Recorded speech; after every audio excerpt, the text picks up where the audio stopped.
setting is a cold, rainy day in Forks, Washington. Bella Swan has just moved here from Arizona to live with her father, Charlie. As they pull up to the house, Charlie introduces Bella to his longtime friend, Billy, and his son, Jacob. The tall, dark, and handsome boy looks at Bella and says, "Hi, I'm Jacob. We used to make mud pies when we were little." Bella stutters out, "Yeah, I remember."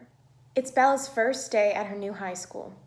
During lunch, her new friends tell her about the mysterious Cullen family. Emmett, Rosalie, Jasper, Alice. But Bella's eyes lock with the most attractive guy she's ever seen, Edward Cullen. It's time for 5th period biology. As Bella enters the classroom, her eyes lock on Edward, who has the only empty seat next to him. A conveniently placed fan behind Bella blows in Edward's direction. The scent of her consumes him, and he tries to maintain control. He covers his mouth and nose. As Bella witnesses his reaction, her self-esteem plummets. She wonders, do I stink? She walks over and takes the empty seat next to Edward Cullen.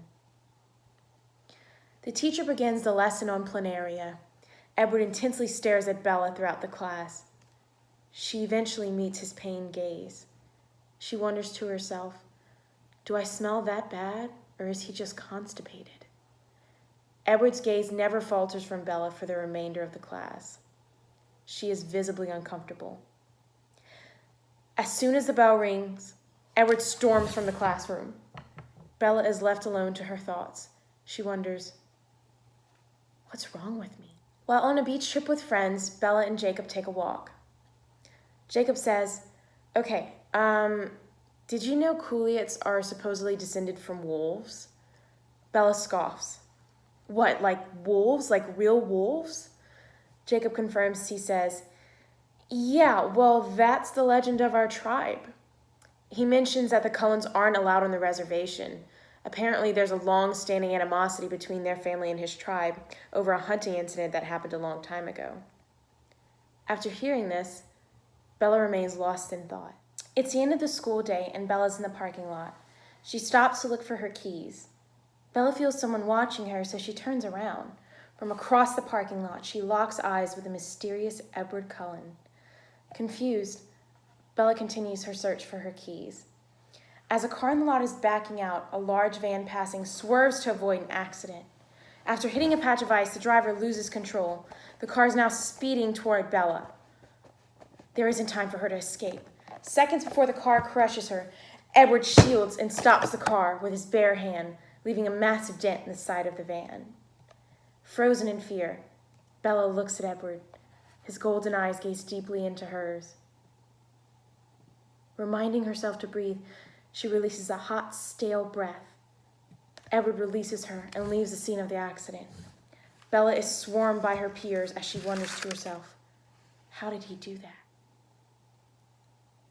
Bella and Edward are in the forest. Her back is to him. Her heart is pounding as she asks, "How old are you?" Edward responds, 17. Bella asks, "How long have you been 17? Edward hesitates before he responds, "A while." Bella's breathing quickens as she pulls her thoughts together. "I know what you are," she says. Edward holds his breath. "Say it. Out loud. Say it." "A vampire," Bella says breathlessly. Edward's nostrils flare. "Are you afraid?" She exhales and slowly turns to look into his golden eyes. "No," she replies. Without blinking, Edward says, "Then ask me the most basic question. What do we eat?" Bella doesn't break his gaze as she says, "You won't hurt me." Eventually, the pair fall in love, and she meets his family. Bella and Edward's relationship is jeopardized when a series of deaths are reported as animal attacks. Another group of vampires is responsible for this. James, A tracker vampire becomes obsessed with hunting Bella for sport. The Cullen family tries to protect Bella, but James lures her into a trap at her old ballet studio. He attacks Bella, but the Cullen family comes to her rescue. They decapitate and burn James.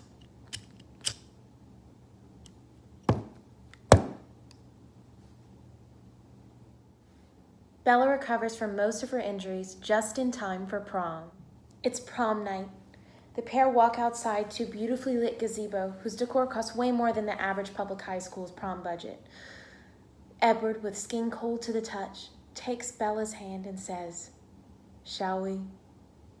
Bella says, "You're serious?"